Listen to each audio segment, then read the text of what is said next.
ஈரேழு ஜென்மங்கள் எடுத்தாலும் உனை சேருவேன்.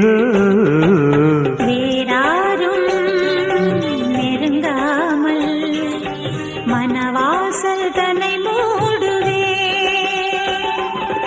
உருவானது நல்ல சிவரஞ்சனி, உனக்காகத்தான் இந்த கீதாஞ்சலி.